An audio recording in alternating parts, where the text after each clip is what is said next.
মাননীয় স্পিকার, 1971 সাল আমার চেতনা, 2024 সাল আমার বিশ্বাস। 1971 সালে যখন শহীদ প্রেসিডেন্ট জিয়া রহমান স্বাধীনতা ঘোষণা করে, সেই সময় আমি ষষ্ঠ শ্রেণীর ছাত্র। আমার মা 7 সন্তানের জননী। আমার বাবা একজন ব্যবসায়ী ছিলেন, তিনি ব্যবসার প্রয়োজনে বাজারে গিয়েছিলেন। সেই সময় রাজাকার আলবদর বাহিনী আমার বাবাকে পাকিস্তানি হানাদার বাহিনীর হাতে তুলে দেয়।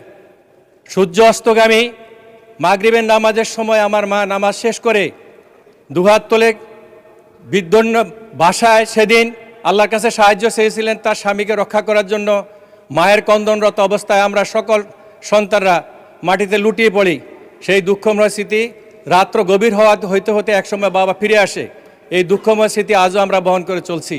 মাননীয় স্পিকার, আপনি সহ এই দেশের মানুষের রক্তের বিনিময়ে এবং আপনাদের যুদ্ধের কারণে আমরা আজকে স্বাধীন হয়ে এই দেশটি পেয়েছি। সেই জন্য আমরা শহীদদের আত্মার মাগফিরাত কামনা করি। আপনাদের প্রতি আমরা সশ্রদ্ধ সম্মান জানাই।